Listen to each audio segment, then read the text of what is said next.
program assistant at Peer Health Exchange.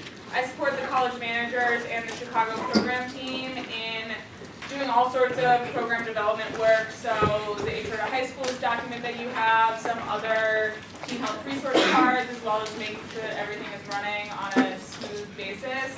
Today I'm going to talk to you guys about positive narration, and I'll go over what that means. I just wanted to let you know that if you have any questions about anything, or if you want to reach out, if you're like, oh, I want to talk to more people at PHE, you can always email me. I'm hannah@peerhealthexchange.org. I'm available sometimes. I'm part-time, that's why.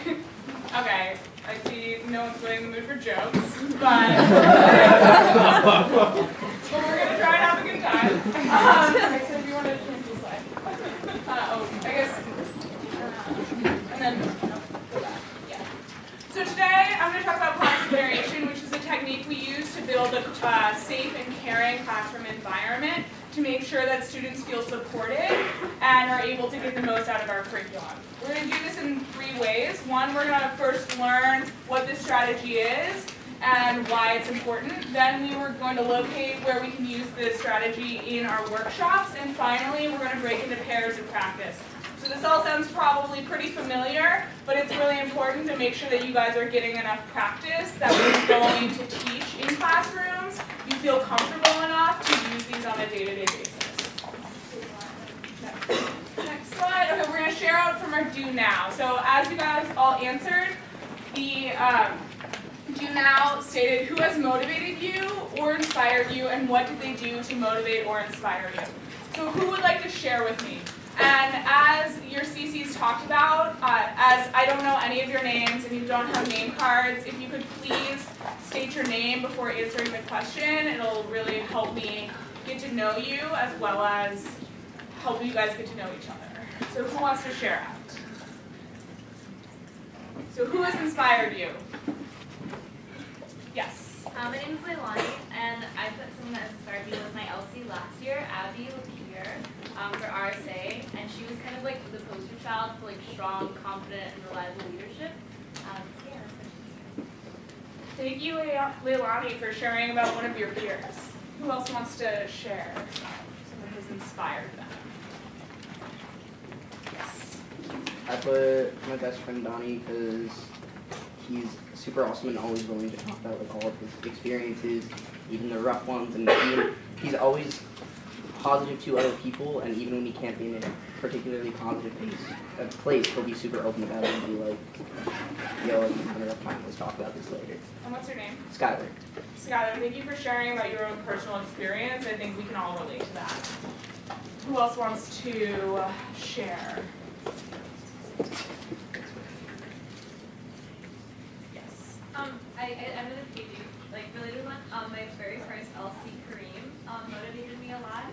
I guess because he displayed some like really specific skills in the classroom and a really good classroom manner that I really admired and that I've been trying to like work with at that point. What's your name? Adrian. Adrian. I think that your example speaks to this idea of modeling and using other people as an example of something that you can live up to. So I think we all do that in our work. Anyone else? Another personal example, maybe? Yes. Kind of an inverse of that. My little sister, like she looks up to me, so I don't want to like let her down. So that's kind of me wanting to be a role model for someone else. Yeah, that's cool. A nice family example. Trying to inspire others. So, as you've all kind of stated, people, especially Skylar, made it seem like people who inspire you make you feel supportive and safe and in a place where you can really share out and make sure that everyone is in a good way or is able to contribute positively. So one of the ways that we like to do this is through positive narration. We can build a positive classroom environment that is centered around mutual respect and noticing students as individuals. So as all of you know, on a day-to-day basis, you really like it when people notice you and they point out the things that you are doing because it makes us strive to be better. We want to do this with our students in the PHE classroom because as you know, we cover a lot of very personal information And if a student doesn't feel like they're being heard, they can just kind of write off what you're saying and not take it to heart. So there are a couple of ways that we do this. So positive narration is when you acknowledge or praise students as you notice positive behaviors and contributions. Good job, or well done, young man. And as this slide indicates, there are two ways to do it: acknowledgement and praise. The first one I'm going to talk about is acknowledgement. So acknowledgement means simply is acknowledging when a student or a person meets expectations. An example of this would be during the Do Now, I tried to acknowledge individuals who had started right away. So they are getting on board immediately, they're following your directions, and in the workshops, a great place to use acknowledgement is during what to do directions. So when you notice that a group of students is, breaking off into pairs, you can say, thank you, Landon and Tyler, for working on your activity right now. This will help other students follow along and make sure that they know what they should be doing. Another example, the class has just started working on a section in their student workbooks, and you've given the direction and some of them are following along. You can just point that out. And it's a great time to use student names as well, because it gives other students in the classroom a place to look. So they know, oh, Tyler is working on that right now. I know who Tyler is. Let me go look at who he is so that I can do what he's doing. And acknowledgement is about letting students know that you see them and value their efforts. So if you don't tell them that you appreciate what they're doing in the classroom, they're not going to know that you value that. You have to verbalize that and vocalize that to the class, and it also helps other students get on board. The other type of positive narration is praise. We use praise when students have gone above and beyond our expectations. And so for example, you can use praise when synthesizing student responses. During the Do Now, I tried to praise individuals for sharing something that I thought was above and beyond the general contribution. So the question was, who has inspired you and why did they inspire you? And some people connected the why to other LCs, other people in the room, to their personal experiences, and that wasn't part of the stated question, so it's great to praise students for going above and beyond, because then it lets other students in the room know that you value that high level of contribution. You don't want them to just sit there and repeat back to you what you've said. You want them to really take what you're saying, synthesize it with their own experiences, and then so that you can move the conversation forward. And praise is about valuing the unique contributions from students, as I've said. Okay, so it's okay. So you might be like, okay, these kind of sound similar, there's some different places to use them, but I still don't really get it. So to really break down the difference, to think about acknowledgement, when to use acknowledgement. You can use acknowledgement when students meet expectations, and use praise when students go above and beyond. That's the easiest way to think about it, because you don't want to praise a student for doing the Do Now because that's the expectation, but you would want to praise a student for helping out someone in a constructive way, because that really elevates the level of the classroom. Or you would praise a student for connecting what they're saying to something they learned in a previous workshop, because then you know that they are taking what they've learned elsewhere and earlier in the curriculum and then bringing it to your workshop. That's what it sounds like. So acknowledgement is very basic. You want to say, I see, or thank you so-and-so for doing something. You don't want to put a lot of qualifiers in there. And we're going to talk about ways that you can script your positive narration to make it most effective in a little bit. For praise, great comment, that was so insightful. One I use a lot that I'm trying to switch it up is, I really liked the way you did this. And then adding a why in there. And then places to use it. So acknowledgement immediately after giving what to do directions, during the Do Now, during a think, pair, share is a great time when you know that students are supposed to be talking to each other and then doing something else. For praise, I think the best time to use it is when synthesizing responses during transitions. So if you're going from one part of a workshop to another, you can use praise to get there. You don't have to have an awkward transition of, we were just talking about this activity, now we're going to talk about this. You can take a student's comment and then move it into the next part of your workshop.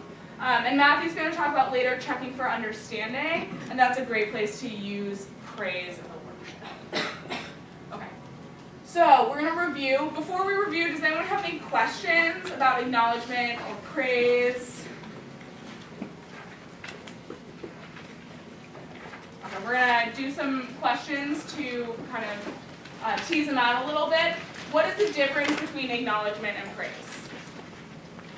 Can I get a show of hands?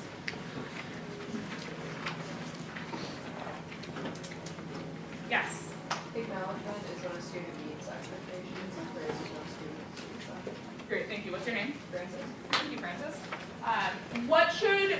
This is a little bit trickier, but what should your praise and acknowledgement have in common? Yes. Positive reactions to like a very specific thing that a student is doing. Yeah, what's your name? Ellen? Ellen, what I really liked about your comment is you incorporated specific, which is something that we hadn't talked about yet, but I think you picked up on it. That when positively narrating, you want to be very specific to make sure that you have a targeted and a very pointed comment that allows students to feel like it's a genuine comment as opposed to something that's like disingenuous and just like, I do this all the time and over narrating. And how might this technique be used in connection with what to do directions?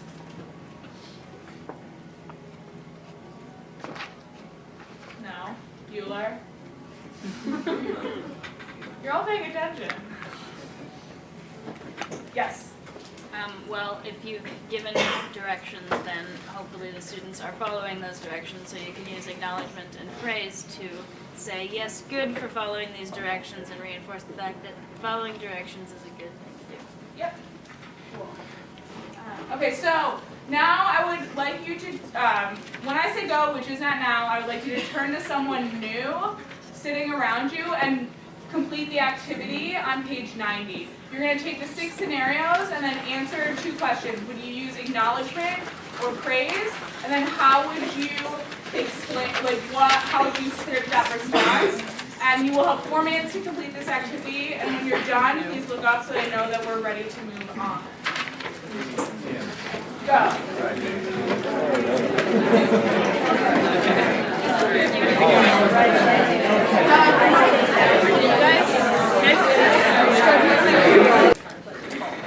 I'm going to try and find a good place to stand that's not covered in marshmallows. So I think it's going to be okay. But I might go like this. So we're going to go through the 6 different scenarios. And I would like different people to walk through and then tell me what type of positive narration you would use and then what you would say in response. So I'm going to start with scenario 1. A student starts the do now right away. Who had a great response for this one? Yes, all in the back. My name's Elliot. For acknowledgement, you can say I see like whatever their name is who's already working on the activity if there are students that aren't. Thank you, Elliot. Perfect answer. Number 2, scenario 2. A student responds to a question with really clear examples and a thoughtful explanation. My name's Alana, and that would be praise. And so my example was, thank you, child's name, for bringing that to the discussion. Like, it was really helpful. I liked your response. I think you're headed in the right direction. I would challenge you to maybe make it more specific. And I know that these examples are not very specific, so it's kind of hard to draw on their exact comments. But something like, you know, the way your comment or the thought you had really related it back to your experience and my experience as a teen, I think helps it be more tailored to the conversation. Scenario 3. During an activity, you notice a student asks one of her peers a really thoughtful question. Yes? You can praise them by saying like, oh, way to engage your friend in discussion, that's so great. Yeah. I think this one could go either way. praise would be during a conversation when you don't necessarily expect students to be having a thoughtful conversation, but if the goal of the activity is to be having a thoughtful conversation and students are supposed to be engaging at that high level, you might want to just acknowledge that they said that to encourage other students in the room to also be on that same level. Okay, scenario 4. During an activity, you see a student helping out a peer.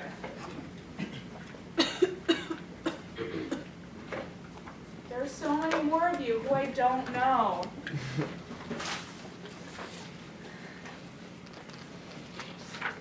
Someone over here, maybe? I would call on you in the Socratic method by just using your names, but you don't have name tags on. Yes? I was thinking this might not be one where you like explicitly call out the student as much do it in general, because I felt like the student being helped out might feel a little awkward. I might like use praise and say like, oh, I saw some people like helping out their friends in this activity. And I thought that was really great. What's your name? I'm Jeff. Jeff, your comment brings up a couple of the barriers to using positive narration that we'll talk about in a little bit. So I think, like the previous example, this one kind of depends on the expectations of the classroom. If you notice that a student is helping out a peer in a productive manner, you can definitely use praise to encourage other students to work in a collaborative environment, but if it's disruptive, you might not want to comment on that, as that would be negative narration, which we'll talk about in a little bit. Scenario 5, a student starts completing an independent activity right away. My name's Clara. Acknowledgement. You say something like, I see student A has started working on that. Yep. Perfect. And scenario 6, the student raises his hand before speaking. Yes. I'd probably do acknowledgement, and just before acknowledging whatever they said, I'd just say, and by the way, thank you for raising your hand, and then go on to sort of comment on their actual contribution. Yeah, I think this is a great time to also circle back to the PHE agreements in one voice. I think that's what it is. But just making sure that you can keep the expectations going throughout all 13 workshops, because as some of our senior health educators know, towards the end they start to lose some of those agreements, and behavior. It can really help with behavior management to just say in a classroom where no one's raising their hand, thank you for raising your hand. It helps us maintain a positive classroom environment. Okay, does anyone have any questions about the scenarios? Pretty straightforward. I know that it's hard, not in a very specific setting where you're directly responding to student comments, but I think as you go through the workshops and you practice in your workshop groups, and then when you get into the classroom, as long as you're paying attention and practicing and deliberately practicing this, it'll become a lot easier. So one of the things that we like to do, and I've brought this up a lot in positive narration, is to be specific. So whether you're acknowledging or praising a student, you want to talk about exactly what it is that they did that you appreciate or that you thought went above and beyond expectations. It can make positive narration a lot more meaningful than saying something very vague like good job, or even in the Obama cartoon, well done young man is not a great example of positive narration because it's very vague. You could say that to anyone. And in being specific, it gives other students an idea of what they can do to go above and beyond expectations. You also want to be purposeful. So I've used positive narration a lot in this training because I want to make sure that everyone understands what it is, what the model looks like. But you don't want to use it all the time. And this comes to having a good sense of what the classroom environment is like, what the school is like, and you will pick this up as you go along. And for example, in a classroom where everyone starts working on the do now right away, and they're all silent and engaged and participating, you don't need to acknowledge something as simple as thank you for working on your do now. It really becomes a technique that you can use to manage behavior before it becomes disruptive, which we'll talk about. Okay. And in using positive narration, you can avoid negative narration. So there's a difference between negative narration and behavior management. Who wants to take a stab at teasing out the two? Behavior management and negative narration. So if you think about positive narration is positively narrating what students are doing to create a safe and supportive classroom environment. Negative narration would be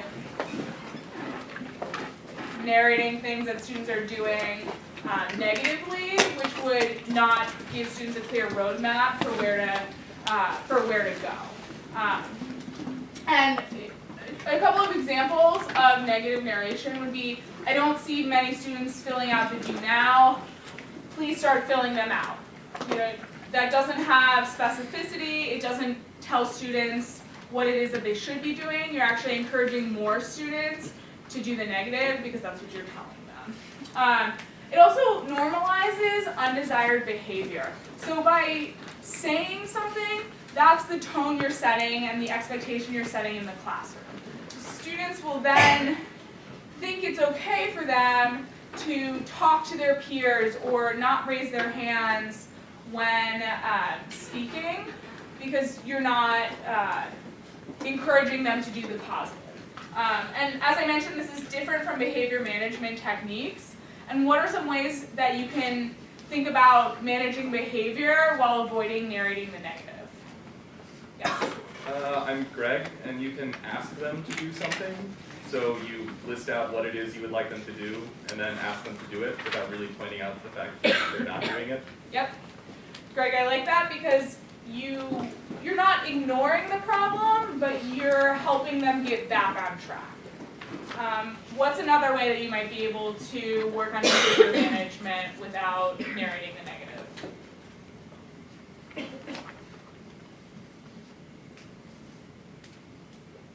One way that I've heard other people say is have individual conversations with students. So positive narration is something you do in front of an entire class. If you have a particularly troubling student or a group of students, one of the health educators can go over and have a conversation with them about their behavior as opposed to narrating that in front of the entire class. No one likes to be called out for something bad that they did, and it's not going to encourage those students to get back on track with if you're doing it in front of the entire class. Do you feel like you understand the difference between behavior management and negative narration? Yeah, okay. Sorry. They were having a powwow. It's okay. Okay, so what are some common misconceptions about using positive narration? Things that you guys can think of off of the top of the head. What would a barrier or a misconception? There's a bunch listed up here. You get bonus points if you come up with one that's not up here. Yes? It could come off as patronizing instead of encouraging. Yeah, condescending and patronizing. And what are some ways that we can avoid being condescending or patronizing when using positive narration? I'm Victoria, and I think a lot of it is sometimes to do with like your tone when you're saying it. Just make sure you're not saying it in like, you know, like it's hard to describe, but just try not to say it in a way that sounds like patronizing. And just try to say it in a way that sounds like more just like upbeat kind of. Yeah, and being genuine in your tone. And that comes from being specific. Yes? Also, I think just like setting up like a baseline that you expect from them. You know, that expecting a certain amount from them and not praising them for that shows that you believe that they can do a higher level of work. And I think that's important too, you know? Like not acknowledging basic stuff if you think they can do those basic things. Yeah, and making sure that you're using the right type of positive narration and at the right moment.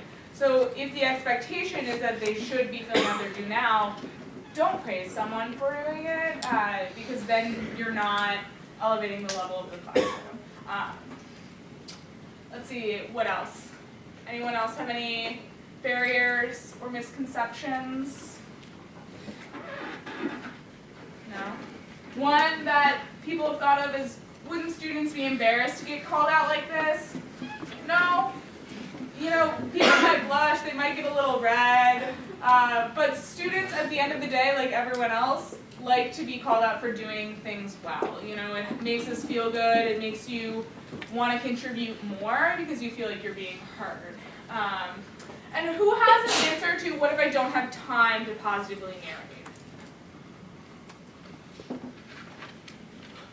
narrate? I'm Ben, and I don't know, to me it's not like you're positively narrating each and every student, so it doesn't really take that much time to do. Right. And in that same, oh yeah. Oh, I'm Colin, and you could also do it non-verbally with like a thumbs up or something like that if you don't have time to like verbally do it. Yeah, you're like, hey, Yeah. thank you. No, I think to your point that you don't have to do it every time, and to strike a nice balance between telling students that you value them, and also just moving on. And as I mentioned, positive narration is a great proactive behavior management tool to make sure that everyone is doing what they need to do at the right time, so you can avoid a lot of that wasted time on behavior management, and you can get through things much quicker. Okay. Oh, if you go back. So, just to really put the nails in the coffin, is that the phrase? Yeah? Very positive phrase used returning. Sorry. It's the first one I thought of. Anyways, we're going to do 2 more models. I'm going to model, and then Aparna is going to model for me. So what I would like you guys to think about is what type of positive narration are we using? And then just shout it out when I'm done. So this is a model. You don't have to follow my directions at all, but so please turn in your workshop or in your workbooks to page 25 and begin to do now. Great. I see Brittany has opened her workbook to page 25. Once you are on page 25, please begin writing silently. And when you are done, look up so that I know you are ready to move on. I see Janice has started writing silently. Thank you, Janice. That's my example. What kind of positive narration would that be? Acknowledgement. And then, so, my lovely Elsie. Yes, will you stand up for me? Sure. You're good. So why is it important to communicate about your health? Because especially when you're making a decision about something, say for example, you don't want to drink alcohol, that's definitely something that you should communicate to your friends so they don't pressure you to do something that you don't want to do. And I like how you connected a why to an action in your comment. Thank you. What kind would that be? Praise. Thank you. Okay. So we are going to take the next 10 minutes in your workshop groups to go through and locate places to use positive narration. Make sure you make a note of it and then write out an example. It might seem silly to write it out, but when you go into the classroom and when you're practicing, it's really helpful to have an example in front of you.